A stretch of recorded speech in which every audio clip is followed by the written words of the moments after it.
Eu sou o Alabê Mário Jorge e hoje, excepcionalmente, apresentando o Falando da Axé. Tenho um grande prazer de hoje estar aqui acompanhado de Pai Nino do Xumaré. Pai Nino, apresente-se e fale para os nossos seguidores a sua tradição. Eu sou o Pai Nino do Xumaré, fui iniciado pelo saudoso Rui de Oxalá, na década de 90. Pai Rui que veio do Axé Cristifá, iniciado aqui por Iá Natalina do Oxum, no Rio de Janeiro. Sim. Depois migrou do Rio de Janeiro, ele migrou para Brasília e fundou o Axé lá, Axé Citomeia, onde em Brasília ele iniciou várias pessoas, já saiu pessoas daqui do Rio iniciado para poder acompanhá-lo em Brasília. Depois o Pai Rui nos deixou, eu herdei a casa. Sim.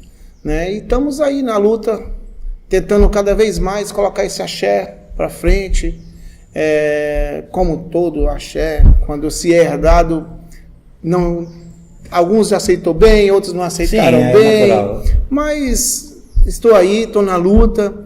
Primeira vez que vim ao Rio de Janeiro, fui trago por uma grande pessoa aqui do Rio de Janeiro, que é Crioulo de Nanã, que todos conhecem. Sim. Grande amigo, Jorge, o nome dele, grande amigo, me ajudou muito na época que Pai Rui fez a passagem, me auxiliou muito.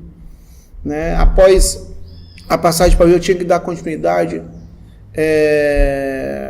a minhas coisas, a tudo, só que eu era muito novo e fiquei meio que perdido, que a gente perde o chão. Sim, com toda certeza. Perde o chão completamente, eu fiquei muito perdido, mas tive auxílio de uma pessoa que até hoje estou com ele, que é Vanderlei de Bombochê. Tive auxílio dele, não o conhecia, ou conheci na ocasião que ele foi fazer o axexé. Sim.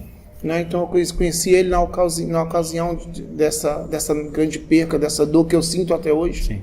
Porque Pai Rui foi meu amigo, foi meu colega, foi meu pai, foi meu companheiro, foi meu confidente. Foi uma pessoa que para mim fez parte de tudo na minha vida. Vocês se conheceram, obviamente, em Brasília. Em Brasília. Você é natural de Brasília? Brasília, sou natural de Brasília. Sou nascido na HFA, ao Estado das Forças Armadas. É mesmo? Lá dentro de Brasília. Sim, sim.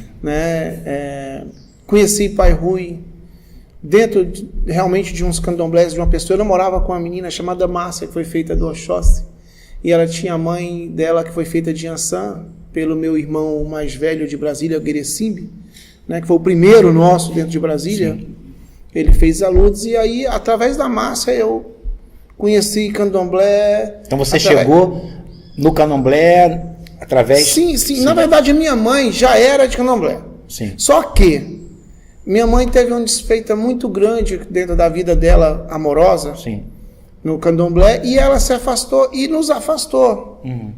Totalmente. Então, ela fez com que eu visse o candomblé como uma coisa ruim. Sim. Tanto eu quanto outros irmãos, os meus irmãos. Eu vinha com o candomblé como coisa ruim, mas através da massa eu vi outro lado do candomblé. Sim. E aí foi através daí que a gente foi se aproximando mais. Aí conheci Pai Rui. Sim. Foi assim que eu conheci Pai Rui. Aí iniciou na roça, aí ingressou na roça. Sim, aí fiquei lá como abião, um bom tempo. Muito tempo, né? Muito tempo. 3 anos. 3 anos é um tempo considerável para conhecer, né? Sim, e é importante esse tempo, né? Fiquei 3 anos, aí iniciei, Iniciei com ele, sou iniciador de Xumaré. Sim. Pela navalha dele, a qual me traz muito orgulho. Sim. E é assim que a gente vai mantendo lá a tradição dessa casa e desse senhor. Sim. Pai Rui tem muitos filhos de santo lá. Muitos filhos de santo. Eu sou um dos mais novos. Você conviveu com ele quantos anos? Convivi com o Pai Rui na faixa de 12 a 13 anos. Sim. Eu sou um dos mais novos. Lá tem pessoas... As grandes casas de candomblé dentro de Brasília passaram pela mão dele. É mesmo? As grandes casas de candomblé, a maioria, 90% dos candomblés de Brasília, 90% dos candomblés de Brasília passaram pela mão de Pai Rui. Pessoas que foram iniciadas, tomaram obrigação. Pessoas foram iniciadas, pessoas que chegaram já iniciadas, mas tomaram obrigação, continuação com ele. Netos dele que se tornaram filhos. Sim. Né? Se eu não me engano, ele foi para lá na década de 70. Ele foi para lá. Final da década de 70, né? Não, no começo. Começo de 70? Começo de 70.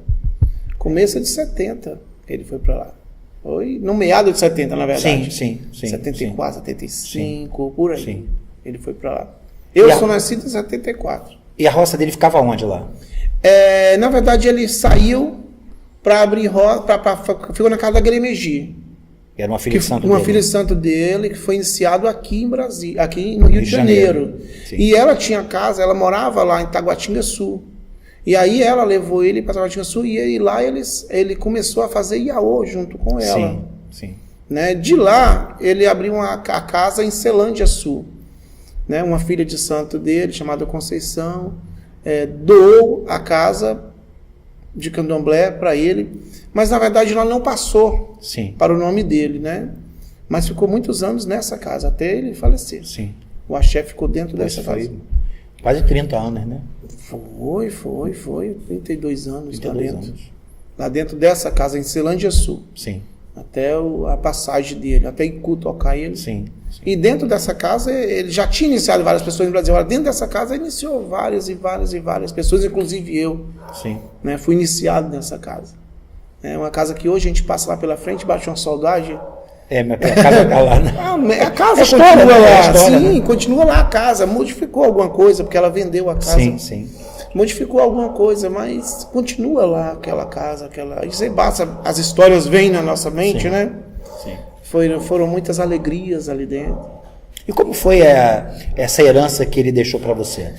Pois é. Quando teve o Axexê, aí o pessoal, o Babalorixá Vanderlei Xangô, de Airá, ele desceu para Brasília a convite de um irmão de santo meu, o Juarez.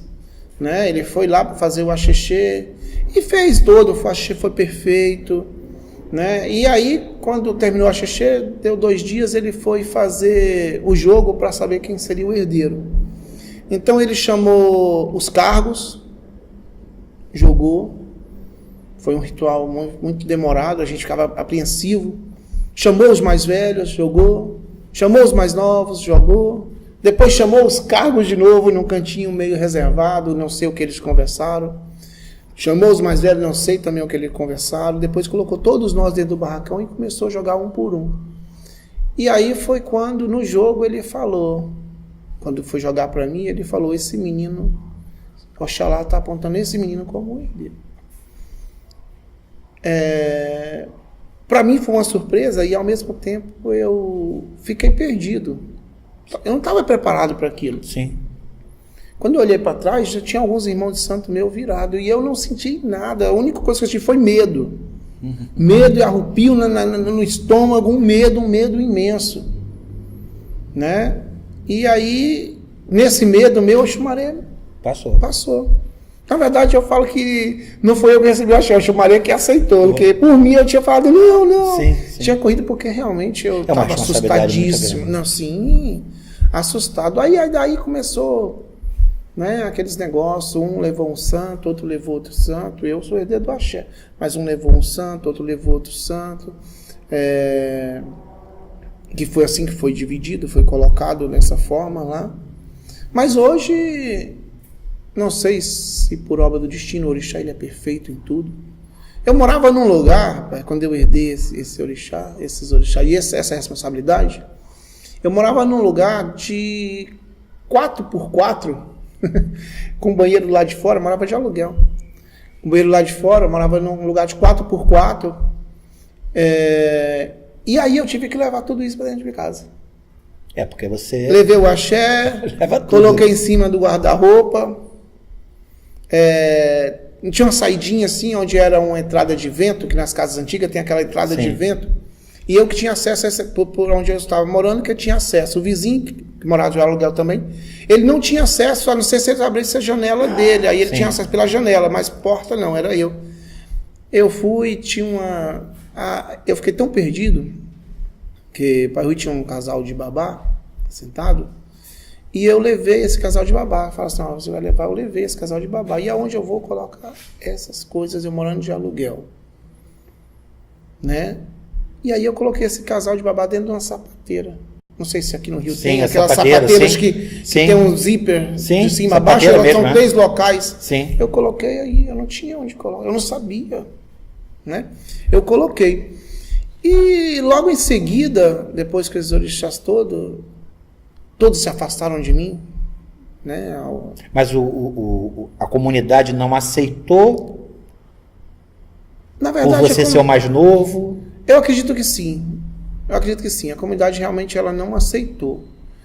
Alguns falaram que aceitaram, mas na verdade aceitaram sem aceitar. Bem, como eu me senti, posso até estar falando, magoar alguém nas minhas palavras, mas foi o que eu me senti, foi o que eu senti. Você sentiu desamparado? Que até hoje, às vezes, eu sinto assim. Você sentiu desamparado? Me senti totalmente desamparado. Totalmente. Eu gostaria muito que meus irmãos tivessem parado e terem falado assim, olha, meu irmão, agora você é o herdeiro e nós somos o seu mais velho, se abaixa aí, vamos conversar e vamos continuar nossa casa aqui. Mas não sei, Oxalá talvez não quis dessa forma, porque ele mostrou totalmente o contrário, né? Eu levei para dentro dessa casa. Aí eu tive a ajuda do Jorge de Oxóssi, que ele estava numa época de campanha, e ele chegou em mim perguntando se eu poderia trabalhar na campanha para ele. Eu falei, sim, posso trabalhar. Mas quanto você quer ganhar? Ele falou assim, que eu tenho um pouco de dinheiro, quanto você quer ganhar? Aí eu fui e falei para ele, olha, eu quero que você alugue uma casa sozinha no lote para mim. Ele me ofereceu de 500 a 700 reais para trabalhar os 3 meses de campanha. Eu quero que você alugue uma casa sozinha no lote para mim. Vai sair mais barato para você e ao mesmo tempo eu vou ter mais comodidade, pelo menos esses 3 meses. Ele falou, vou fazer melhor, vou te dar o dinheiro para alugar, vamos alugar a casa e eu vou te dar uma quantia a mais, que eu não quero falar agora, não cabe. Vou te dar uma quantia pequena a mais. Eu falei, não, ótimo. E aluguei essa casa. E aí foi onde tudo começou. Porque aí você transportou os ibás. Aí já tinha um quarto só para os ibás e já fiz um lugar lá fora para colocar os babás de madeirite. Sim. Numa casa ainda de aluguel. E o mais engraçado é que quando eu estava na política, eu conheci uma pessoa, o Adriano, e ele ofereceu, falou assim, vem trabalhar comigo quando acabar a política, eu vou montar uma loja de segurança digital. Vem trabalhar comigo. Nada a ver com religião ele. Mas eu fui trabalhar com ele após a campanha e foi onde eu consegui manter mais 4 meses de aluguel. Em Brasília, nesse período de campanha, foi assumir um candidato chamado Arruda, que virou nosso governador em Brasília, e ele falou assim, quem é dono das casas, moram. Então, esse local onde eu comprei o lote, o Adriano, que é esse rapaz que me chamou para convidar, ele tinha um lote lá vazio, e tinha uma casa no setor Pessoa. Tem a casa no setor Pessoa. E ele falou assim, Nino, você não quer me comprar o lote? Porque ou eu vendo ou eu perco. Sim. E aí eu comprei o lote dele. Na época eu paguei prestações, mas o lote saiu por 17 mil reais. Sim. 17 mil reais. E você não esperava nem imaginava. Aí comprei esse lote, 17 mil reais. E fui pagando a ele pouco, consegui. Nesse lote eu fiz 2 paredes. Um do lado, outro do outro, e fui morar dentro desse lote. Os meus irmãos, você vê como eu fui como eu senti tão abandonado, que nenhum deles sabe essa história. Só tem a mãe Vilma, que é a Gremeji. Ela sabe dessa história. Ela fez um momento que teve passagem pela minha vida nessa história. Foi a única que foi na minha casa nessa época. Né? Aí ela me ajudou muito também nesse sentido. Eu coloquei uma barraca de camping. Levei os orixás, coloquei eles fora da barraca de camping, fui para dentro da barraca de camping, fazia um fogão sem teto. Sim. Eu fiquei 4 meses dessa forma. Mas saí do aluguel. Sim. Com o dinheiro do aluguel, eu consegui, que eu já estava economizando do aluguel, eu consegui comprar a telha e cobrir. E fazer o banheiro. Sim. Né? Aí fiquei lá. Depois veio outra surra. O governador falou que ali onde eu tinha comprado o lote, em muitas casas, elas iam passavam uma galeria e iam ter que retirar a gente de lá. Aí eu, meu Deus do céu, e agora? Vou perder o lote, né? Aí fizeram um próximo ali, 200 metros, estavam fazendo umas casas que lá em Brasília chama da Codab, que é as casinhas da Codab. E aí ele falou que ia transferir a gente para lá. Ótimo, legal. O meu vizinho evangélico, que eu gosto muito dele, mas ele é evangélico, nós não temos nenhuma divergência religiosa, ele ficou muito preocupado, porque ele tinha uma estrutura na casa dele, que eu não tinha. Ele já tinha uma estrutura boa, sim, com laje e tudo, e ele chorava, porque ele precisava, no mínimo, pegar a casa de esquina. Sim. Eu comecei a fazer a malá. Quem me avisou que ia acontecer isso foi a mãe Vilma. Passou por lá e falou assim, olha, eu vou fazer isso. Eu comecei a fazer a malá, sozinho.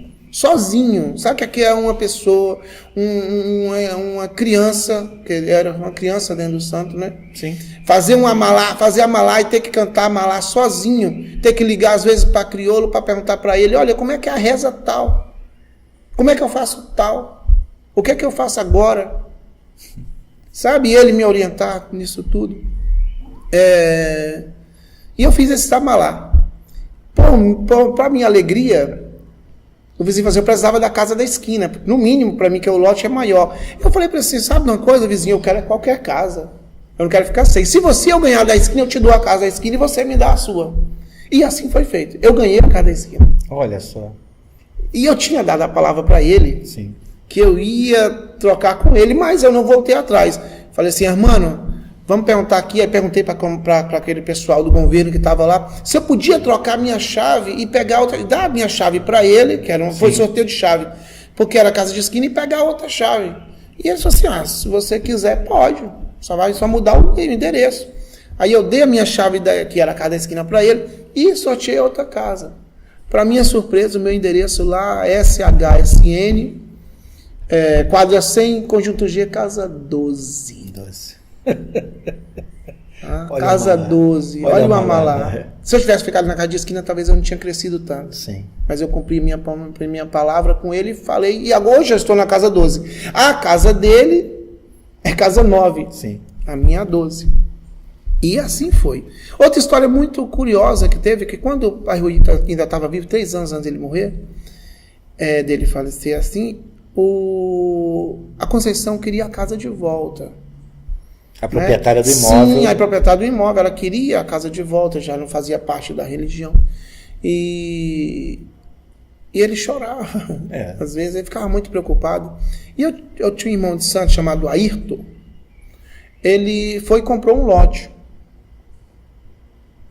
de 100 metros, de 1.000 metros quadrados, e falou, 500 é meu, 500 é do senhor, mas para o senhor não passar por isso, eu vou passar para o seu nome, e tudo, e ia ser transferido a casa de axé para esse lote. Sim. De 500. Só que o pai Rui, ele sempre foi muito teimoso, né? Pai Rui, ele era uma pessoa muito difícil. Era do Oxalá. E ele falava que não ia sair de lá, não ia sair. Um certo candomblé, um dos últimos candomblé que ele tocou, ele parou o candomblé e falou assim, olha, Oxalá falou que vai. Aí falou o nome do lote. Mas eu não vou, aqui é minha casa, essa mulher não vai me tirar daqui. E, para minha surpresa, ele foi embora 3 anos depois, a gente ficou um pouco assustado, todo mundo perdeu o chão.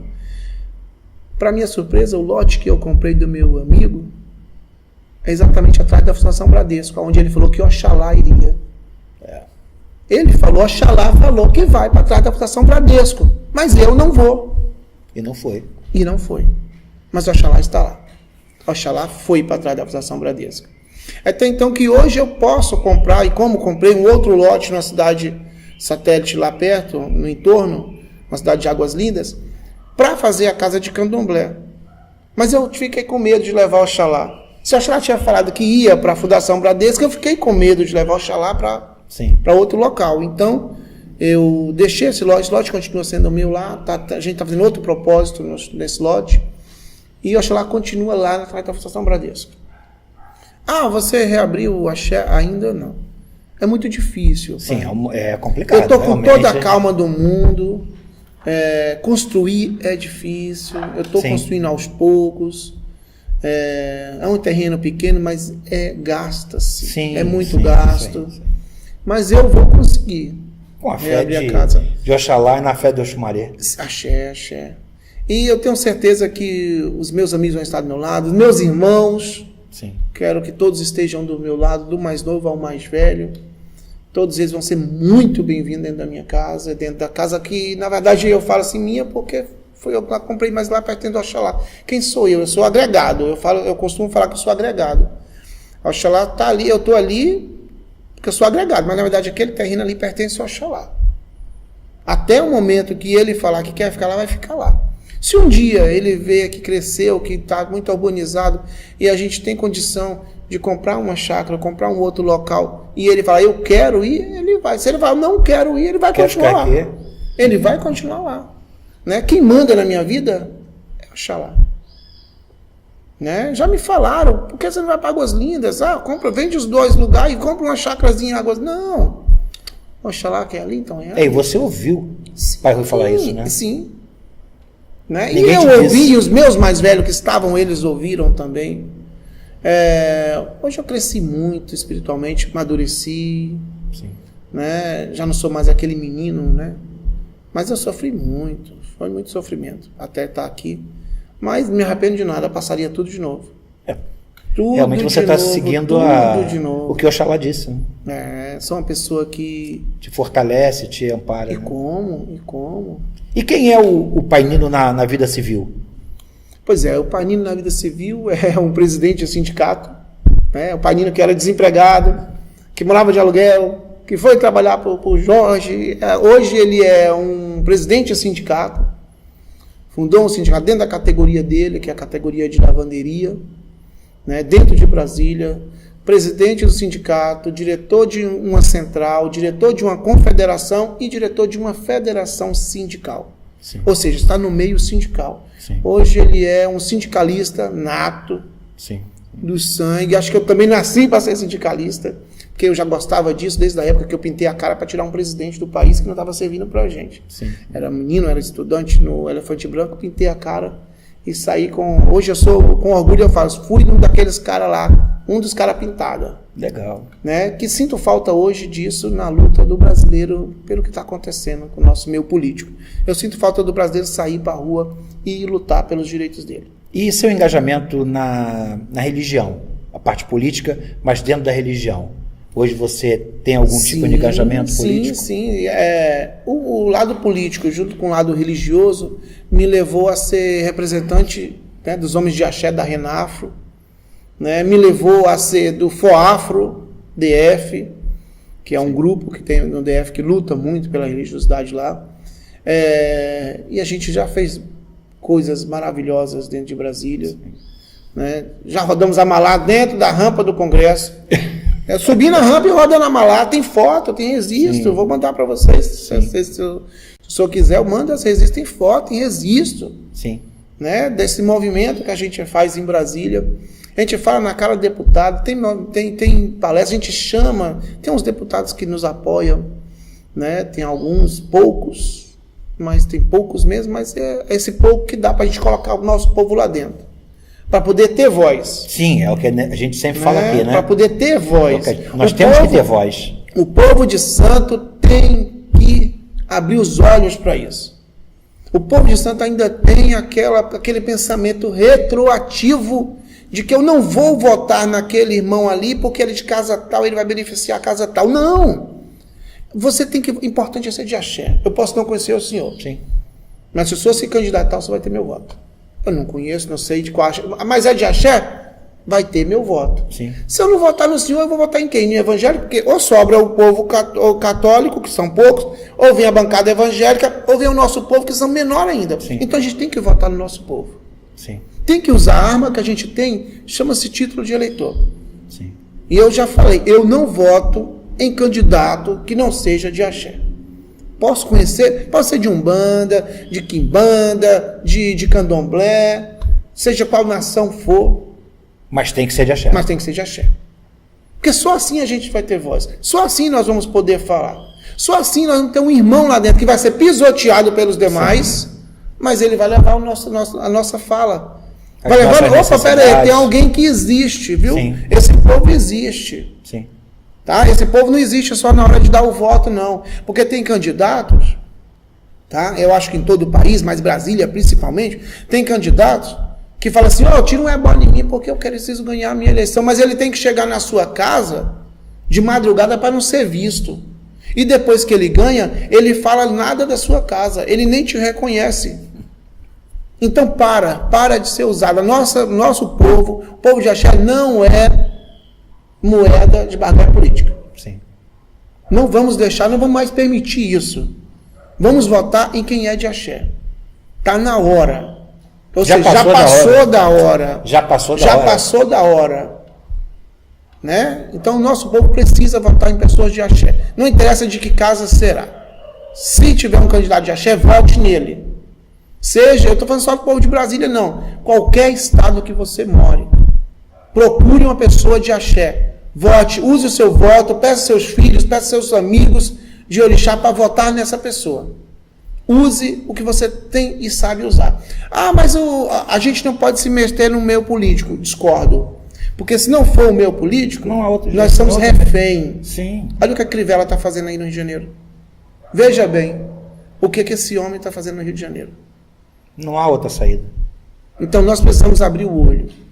Tirar a nossa, com todo respeito da palavra, tirar nosso traseiro do nosso trono, sim, o Babalorixá, a Yalorixá, tirar o traseiro, sair de dentro do seu castelo e olhar a comunidade como um todo. Não olhar somente a casa. Eu não preciso disso. Precisa. Você precisa porque a qualquer momento vai vir um agente da GFIS bater na sua porta, vai vir alguma autoridade falar que você não pode mais fazer uma matança de animal. E aí? Você vai falar que você não precisa? Você precisa estar no meio político. Você precisa entrar lá. Você não precisa colocar o meio político dentro do seu sagrado. Mas você precisa entrar dentro do meio político com as suas ideias. Para que seja renovado. Concordo plenamente. E, Nino, e o candomblé de Brasília? O que ele diferencia, se é que diferencia, do candomblé do Rio de Janeiro, São Paulo, Brasília? Rio de Janeiro, São Paulo e Bahia. Antigamente o candomblé de Brasília era totalmente diferente. Agora não, agora já teve a invasão, né? O pessoal da Bahia invadiu Brasília, alguns do Rio de Janeiro também invadiram Brasília. O candomblé, eu sinto falta do candomblé antigo. Muita falta. Era um candomblé mais amigo, era um candomblé de união. Hoje não, hoje... Eu não sei, é uma visão minha, peço agora a todos. Hoje você vê... Isso é uma palavra minha, tá? Sim. Candomblé de estrelas.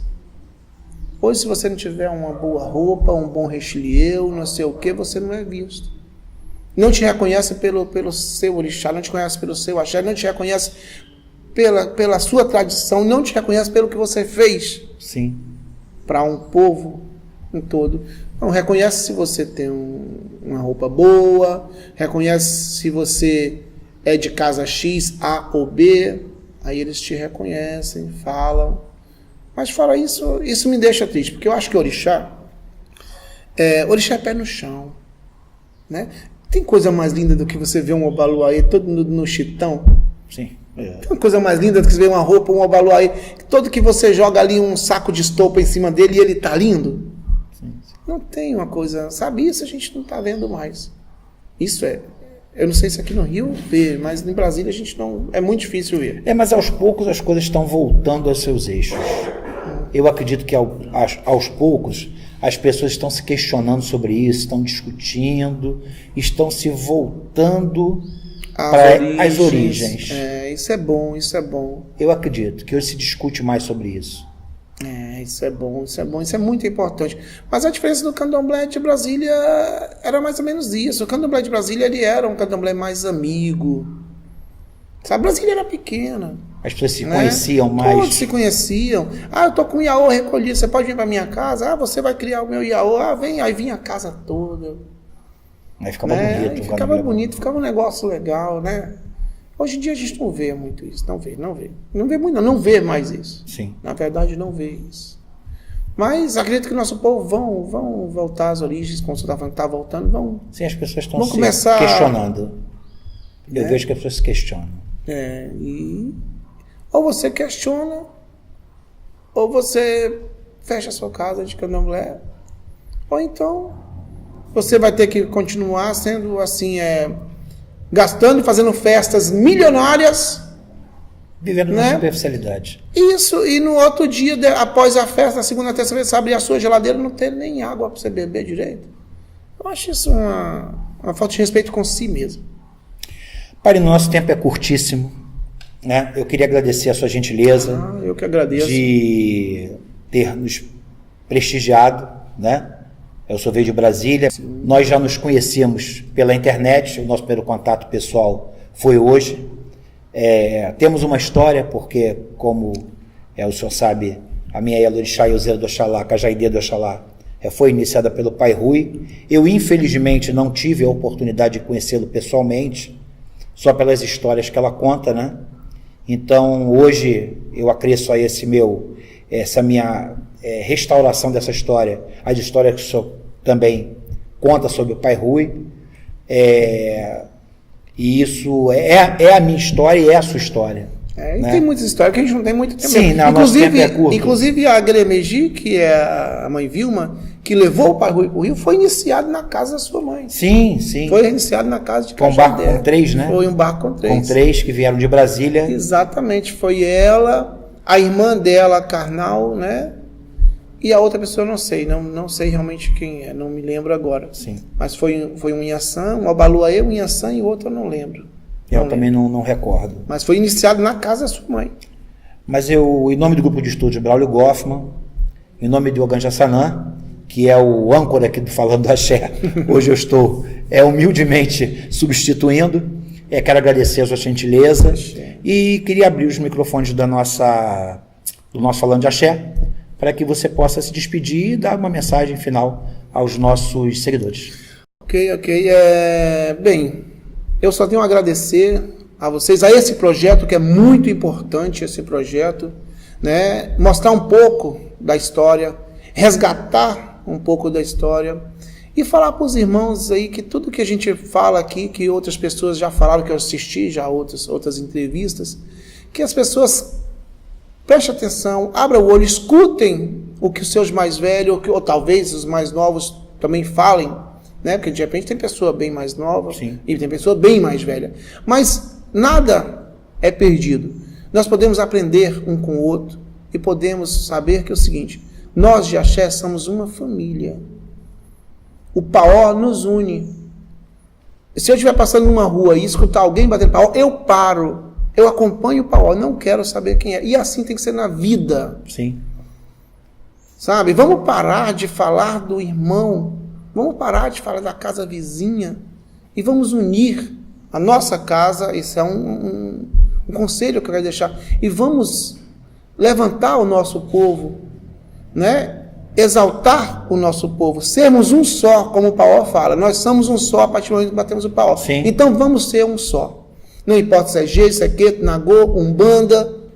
Não importa se é uma casa de luxo, que é toda feita no mármore, ou se é uma tapera lá no finalzinho, embaixo de uma árvore, coberta por uma lona. Não importa, é nosso irmão. Vamos exaltar, vamos bater palma, vamos aplaudir e vamos levantar o nosso povo de Axé. O Paó nos une. O Paó nos une. Assim foi ensinado. Isso é verdade. Né? Aonde bate o Paó, então, todos têm que bater. Vamos bater palma.